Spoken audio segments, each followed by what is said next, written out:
J'ai 29 ans et j'habite dans une petite bourgade paisible, de celle où chacun connaît votre nom et où il ne se passe guère d'événements. J'habite en colocation avec ma sœur Laura, son époux Marc et leurs 2 marmots. C'est une demeure accueillante, habitée, constamment animée par les éclats de rire des petits, la voix de Laura résonnant dans les corridors et les effluves du repas planant encore longtemps après que les assiettes aient été retirées. Laura, ma sœur aînée de 3 ans, a toujours été ma complice, mon amie la plus proche, vraiment. Voilà le genre d'individu qui éclaire une pièce de sa seule présence, avec son sourire éblouissant et son charme inné. Elle s'exprime rapidement, éclate de rire bruyamment et ne manque jamais d'avoir un avis sur tout. Moi, j'ai toujours été son contraire, plus réservée, observatrice, celle qui écoute plus qu'elle ne parle. Si Laura incarne la tempête, je suis le calme qui la suit. Marc est son époux depuis 6 ans déjà. À l'âge de 34 ans, il est grand, arborant une crinière châtain clair et un sourire un brin maladroit qui le rend instantanément charmant.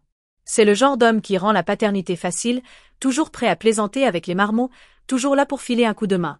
Il inspire confiance, solide comme un roc, une personne sur laquelle on peut compter. Du moins, telle était mon opinion. Cela fait 1 an que je partage leur quotidien, depuis que mon métier de designer graphique m'a offert la possibilité de travailler en télétravail. J'avais besoin d'un logement plus abordable et déménager avec eux était logique. Cela devait être provisoire, juste quelques mois, mais le temps a passé et d'une certaine façon, c'est devenu agréable, confortable même. Une demeure emplie d'affection, de gaieté et de rituels. Il était aisé de feindre que ma présence y était légitime, simple de se laisser emporter par le tempo des repas en famille, des habitudes du samedi matin avec les pancakes, des échanges nocturnes avec Laura autour d'une tasse de thé.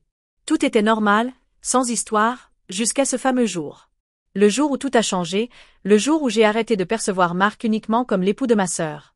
Le jour où l'on a dépassé une frontière qui ne pourrait jamais être abolie.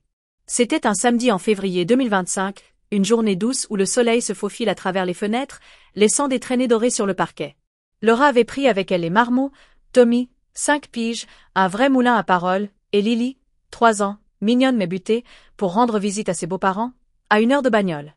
Elle s'était engouffrée dans un tourbillon de snacks improvisés, de chaussures égarées et de rappels précipités. « Ça va aller ici, non ?» m'avait-elle demandé, les clés tintant dans sa main. « Évidemment. » J'ai répondu avec un sourire. « Passe un bon moment ?» Elle esquissa un sourire, déposa un baiser sur ma joue et s'éclipsa en chassant les enfants dehors. La demeure fut soudain enveloppée d'un silence rare et exquis. J'étais seule dans cet endroit, une situation que j'appréciais énormément. En qualité d'introvertie, une demeure calme représente un présent, un souffle d'air dans un univers toujours trop bruyant. Installée confortablement sur le divan, une tablette à la main, je laissais vagabonder mon imagination tout en savourant ma 2e tasse de café. Les trilles des oiseaux dehors s'entremêlaient au léger craquement de la maison qui s'animait, et un instant tout était tel que je l'appréciais, calme, immobile, m'appartenant. Marc aurait dû être au boulot, du moins c'est ce que j'imaginais. Il tenait une quincaillerie et les samedis étaient habituellement bien animés, avec une clientèle nombreuse venant se procurer du matériel pour leurs projets du week-end. Je ne m'attendais point à le croiser avant le repas. Mais voilà que la tempête s'est abattue. Non pas par des nuages sombres ou des vents hurlants, mais par quelque chose de bien plus inattendu. Un bruit retentit à la porte, une présence se profile derrière moi. Une subtile altération de l'atmosphère, juste assez pour éveiller les frissons sur mes bras. Soudain, ma journée idyllique et tranquille a volé en éclats. Vers midi, le firmament s'est obscurci tel un éclairage éteint par une main invisible. De gros nuages gris ont envahi l'horizon et le vent s'est mis à faire trembler les fenêtres.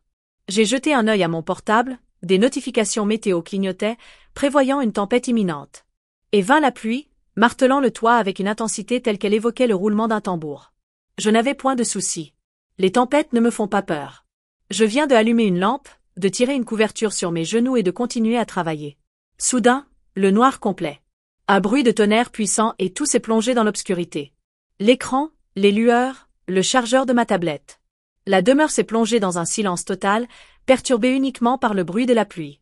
Je laissai échapper un soupir, déposai ma tablette et optai pour la quête de bougies.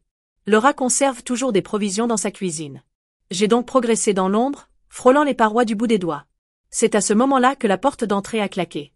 Laura, celle de Marc. Je demeurai immobile, déconcerté. Il n'était point supposé se trouver en ces lieux. Marc, m'ai-je écrié en pénétrant dans le corridor, mais il n'a point ouï à cause de la tourmente. Il était complètement mouillé, avec ses cheveux collés sur son visage et sa veste qui dégoulinait. Il ôta ses bottes tout en marmonnant à propos de la fermeture prématurée du magasin. « Hey chérie, tu es là » cria-t-il avec plus de force. Il ne m'a point aperçu dans l'obscurité. Le corridor plongeait dans l'obscurité, et là, je me dissimulais à demi derrière le mur. J'ai entrouvert mes lèvres pour répliquer. Alors je me suis immobilisé. Quelque chose m'a profondément marqué. Laura et moi, on a une ressemblance frappante. Pas telle des sœurs jumelles, mais suffisamment pour semer le doute chez les gens. Même taille, même longs cheveux bruns, cette même silhouette.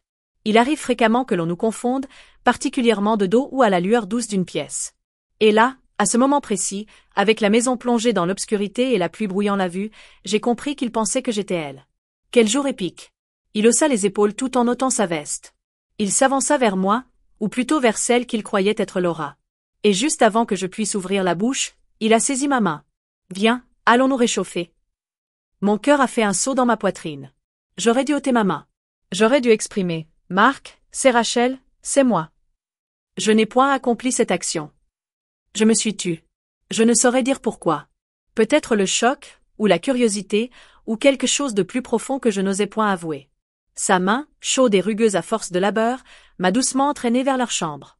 J'ai suivi, l'esprit tourbillonnant, ma voix prise quelque part, hors de portée. La pièce plongeait dans l'obscurité, les rideaux tirés absorbant presque toute la clarté, à l'exception de ces éclairs furtifs et ciselés qui se faufilaient à travers les interstices. Le grondement lointain du tonnerre résonnait, profond et cadencé, tel un avertissement auquel je refusais de prêter l'oreille. L'atmosphère embaumait la pluie, dense et vivifiante. Pourtant, en bas, gisait quelque chose d'autre. Son parfum à lui.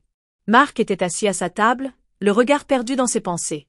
Un assemblage de tissus humides, de colonnes flétries et d'une empreinte à peine discernable de sève de bois, relique de la quincaillerie. Il n'a point relâché ma main. Sa prise était solide, assurée, intime. Il m'a rapproché de lui, sa chemise humide frôlant mon bras, provoquant en moi un frisson glacial. Sa voix s'est fait entendre, douce, empreinte de fatigue, presque un soupir contre ma joue. « Tu m'as manqué aujourd'hui » chuchota-t-il. Il pensait que j'étais Laura. Il y avait une véritable conviction en lui. J'aurais dû l'interrompre sur le champ. J'aurais dû éclater de rire, me libérer, lui dire d'une voix espiègle qu'il s'était trompé de sœur. Peut-être que dans ce cas, cette histoire aurait été une anecdote un peu embarrassante qu'on aurait partagée en rigolant autour d'un repas des années plus tard. Mais je ne l'ai point accompli. Quelque chose en moi, une part cachée, trop profonde pour être nommée, m'a retenu immobile. Mon corps s'est mis en mouvement de lui-même, comme s'il avait attendu ce moment depuis bien plus longtemps que mon esprit ne voulait bien l'admettre. Marc m'a enlacé de ses bras puissants et rassurants, me serrant comme s'il en avait le droit, comme si j'étais sienne. Mon cœur tambourinait si fort que j'entendais à peine la tempête qui faisait rage dehors. Ses mains ont caressé mon dos, brûlantes, pleines de volonté, et ses lèvres ont rencontré les miennes, d'abord timides, curieuses, puis de plus en plus avides, plus passionnées. Mon haleine s'est figée dans ma gorge. C'est mauvais, c'est mauvais.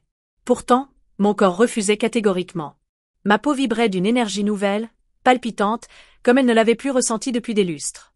Une part de moi que je pensais éteinte s'est ravivée, tel un feu prenant vie grâce à une étincelle. J'avais été seule pendant une éternité sans fin, peut-être. Le labeur occupait mes journées, et j'avais persuadé moi-même que j'étais bien solitaire. Mais Marc avait toujours été singulier. Nullement de manière évidente, en aucune façon je n'aurais laissé transparaître. Juste une pensée éphémère, une légère onde de fraîcheur, une attirance sans lendemain. En la compagnie de Laura, en la chaleur de la femelle. Pourtant, dans cette pièce sombre, en pleine tempête, il n'était pas avec Laura. Il m'appartenait. Nous nous sommes dirigés maladroitement vers le lit, tâtonnant dans l'obscurité, emportés par une force imprévue pour nous deux. Mais nul d'entre nous n'a été stoppé. Ses mains ont exploré ma peau, rugueuse mais soyeuse, familière et pourtant incroyablement inédite. Les habits ont chuté, glissant des épaules, s'entassant sur le plancher. J'aurais dû exprimer quelque chose. J'aurais dû mettre fin à tout ça avant même que ça ne démarre. Chaque effleurement faisait disparaître les mots avant que je puisse les articuler. Le monde extérieur a disparu. La tempête qui grondait dehors n'était rien en comparaison de celle qui déchirait nos cœurs. Et pour la première fois depuis un bon moment, je n'avais pas envie de sortir du lit. Une fois tout achevé, nous demeurions enlacés dans les draps, tandis que la pluie continuait de tambouriner contre les fenêtres. Mon sein s'élevait toujours, mon être frémissant, et je me sentais comblé. Coupable, certes, mais également empli de joie. Le bras de Marc reposait sur mon ventre, sa respiration calme et régulière. Durant une minute, j'ai pensé que nous allions juste demeurer là, silencieux après coup, sans qu'il ne sache jamais. Alors j'ai pris la parole. « Oh hat là là !» me suis-je murmuré, à peine perceptible. Cela fut d'une stupidité, d'une imprudence sans nom. Et dès que les mots ont quitté mes lèvres, tout a basculé. Mark se figea, son bras se tendit, puis il se redressa brusquement, plissant les yeux dans l'obscurité. Rachel, fit-il, sa voix coupante, incrédule. Je suis restée immobile. Mon ventre s'est tordu et l'atmosphère s'est alourdie, étouffante. Un éclair a illuminé son visage, ses yeux écarquillés, sa bouche entr'ouverte. L'impact gravé sur son visage. Oh, mon Dieu, fit-il entendre en reculant vivement. Ses mains se sont saisies de ses cheveux, comme si elles pouvaient arracher cet instant à la réalité. Oh mon Dieu, Rachel, j'avais cru que tu étais Laura. Je me suis enroulée sous les couvertures, consumée par la honte. Je le sais, chuchotai-je, d'une voix minuscule. Pourquoi ne m'as-tu point interrompu? Pourquoi n'as-tu point proféré mot? Je ne saurais dire, avouai-je, baissant le regard. Je n'ai simplement pas pu. Il s'est lamenté, se retournant sur le rebord du lit, le dos tourné dans ma direction. C'est une véritable catastrophe. Laura, il ne faut en aucun cas qu'elle soit mise au courant. Elle va me tuer, elle va nous tuer. Ça va mal finir.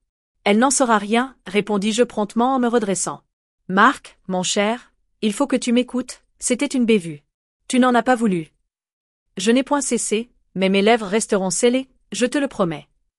Il se retourna, ses yeux empreints de sauvagerie. Es-tu sérieuse? Veux-tu simplement agir comme si cela n'avait jamais eu lieu? J'ai acquiescé, bien que mon cœur fût en lambeaux. Oui, c'est bien ainsi, pour Laura, pour les enfants, pour nous. Après un silence prolongé, un soupir tremblant exprima un soulagement. Entendu, gardons ceci entre nous. Personne ne doit être mis au courant. Personne ne doit être mis au courant, répétai-je. Mark se leva sans un mot, revêtant ses habits d'un mouvement rigide, automatique. Jamais il ne daigna poser les yeux sur moi, avant que la porte de la salle d'eau ne claque. Quelques instants après, le son de la douche a rempli l'atmosphère, rugissant tel un bruit blanc, submergeant tout le reste. Je suis restée là, étendue dans leur lit, les yeux rivés sur le plafond, mon cœur toujours agité. Ma peau frémissait encore, marquée par sa caresse. Son parfum planait encore sur les draps, cruel souvenir de notre récente étreinte. Il me faudrait ressentir un brin de culpabilité. Je devrais être affligée de remords. Pourtant, mon corps me jouait des tours.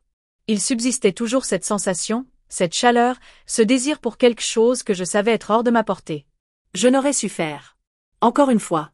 Mon esprit se débattait en son sein, entre hurlements d'effroi et chuchotements. Mais tu le désirais. As-tu apprécié cela? Accepterais-tu de le refaire? Je closais les paupières, tentant d'étouffer cette idée, mais elle s'était déjà installée, gangrenant mon esprit. Les minutes s'écoulèrent, peut-être davantage. La cascade cessa, la porte s'entr'ouvrit. Mark sortit, les cheveux à peine secs, vêtus de fraîcheur, mais son visage avait muté, figé, fermé. Il resta un instant sur le pas de la porte, assis massant la nuque. Ses prunelles voguèrent vers les miennes, puis s'égarèrent, comme s'il hésitait entre la parole et la fuite. Je m'excuse, murmura-t-il enfin d'une voix feutrée. Je n'en avais pas la moindre idée, je te promets que je n'étais pas au courant. Je peinais à déglutir ma brioche desséchée. Jay le sais, chukatai. Il modifia sa position, parvint ensuite à esquisser un sourire maladroit. Merci, Rachel, pour... Tu sais, garde ça pour toi. Yep, fis-je, ma voix n'étant même plus la mienne. N'aie crainte. Il me jeta un ultime regard avant de s'éclipser. La porte se referma avec un doux clic. Et tout à coup, c'était terminé. Ou du moins, cela aurait dû être ainsi. 1 heure plus tard, l'électricité fut rétablie, la demeure se mit de nouveau à vibrer d'une activité factice. La tempête qui sévissait dehors s'était dissipée. Tout semblait normal, intact, comme si rien n'avait eu lieu. À la tombée de la nuit, quand Laura et les marmots revinrent au bercail, la demeure se gorgea à nouveau de rire et de tumulte. Tommy fit irruption en courant, narra une escapade chez mamie. Lily s'accrocha à la jambe de Laura en riant, tandis que Laura déposa un baiser sur la joue de Mark, geste qu'elle avait répété 1000 fois auparavant. Et Mark, il interpréta son personnage avec une maestria sans pareille. Un sourire aux lèvres, il ébouriffa les cheveux de Tommy, prit Lily dans ses bras et interrogea Laura sur le déroulement de sa journée. Classique. D'une banalité tellement poignante. Et moi, que puis-je faire pour vous? Moi également? J'ai esquissé un sourire. J'ai étreint ma sœur, manquée du périple, ri aux anecdotes des mômes. Je me suis prêté au jeu. J'ai agi comme si je n'étais pas dans la même pièce que l'homme que j'avais enlacé quelques heures auparavant. C'était tout simplement incroyable. Tel un funambule évoluant entre 2 univers. Un mois s'est écoulé. Nous voici en ce 15 mars 2025, alors que ma plume trace ses lignes. Voilà 30 jours écoulés depuis cette nuit-là. 30 jours de mutisme, de faux semblants, d'un secret qui refuse de demeurer caché. En apparence, tout est rentré dans l'ordre. Laura demeure Laura, s'affairant dans la demeure, poursuivant Tommy et Lily, embrassant Mark avant son départ pour le labeur, s'égayant de mon humour caustique au souper. Elle rayonne de bonheur, insouciante de tout. Et je me méprise pour cela. Mark et moi n'en discutons point. Jamais. Même pas en y songeant. C'était comme si nous avions scellé un accord implicite cette nuit-là. Un accord tissé de mutisme, de remords et de retenue. Nous nous abstenons même de prolonger nos regards l'un envers l'autre trop longuement, de crainte que le passé ne fasse irruption avec vigueur. Pourtant, par moments, lorsqu'il croit être invisible, je le surprends à me dévisager, des lueurs furtives de culpabilité dans ses yeux. Et quand nos regards se rencontrent, c'est comme si l'atmosphère entre nous s'alourdissait, palpitant d'une tension que ni lui ni moi ne saurions définir. Cela ne dure qu'une seconde, avant qu'il ne détourne le regard, se concentrant sur quelque chose d'autre, quelque chose de plus certain. J. Annie la Heist Point. Comment pourrais-je y parvenir? Il n'aurait jamais souhaité que cela se produise. Moi non plus. Mais je ne l'ai point appréhendé. Je ne me suis point écarté. Je n'ai point ri avec nervosité telle que je l'aurais dû. Nous sommes tous les deux responsables, alors. Et nous préservons la confidentialité. Laura n'a pas la moindre idée. Elle est tellement absorbée par les enfants, par la vie, par tous ces petits détails qui forgent un mariage et un foyer. Elle ignore totalement que lors des instants de silence, quand la demeure est immobile et que seul le tic-tac de l'horloge résonne, je perçois encore le contact de ses mains sur moi. Dans ces instants rares où je laisse mon esprit divaguer, je me demande s'il éprouve pareil sentiment. Mais cela n'a guère d'importance. Car la promesse est respectée. Tant que nous honorons le silence, tout demeure en équilibre. Ou quasiment. Et malgré tout, je le sens toujours. La mémoire de cette nuit me hante tel un spectre, se glissant dans mes pensées à l'improviste. Parfois, la nuit venue, je demeure étendu, revisitant chaque moment dans mon esprit. La tempête hurlait dehors, la chaleur de sa peau contre la mienne, ce précis instant où nos regards se sont rencontrés dans la pénombre et où la réalité a volé en éclats. Voici un secret que je garde, pesant mais ardent, emprisonné en moi tel un coffret sans clé. Je me répète que cela fut une erreur, un instant de fragilité issu de la confusion. Pourtant, la réalité est bien plus complexe. En toute vérité, une partie de moi ne le regarde point. À chaque rencontre avec Mark, ce fardeau s'alourdit sur mon cœur. Nous n'en discutons point, nos regards se croisent à peine. Pourtant, en ces brefs moments, empreints de silence, nos yeux se rencontrent à travers la pièce et je sens qu'il se remémore également. C'est là, quand son souffle se coupe légèrement à mon approche.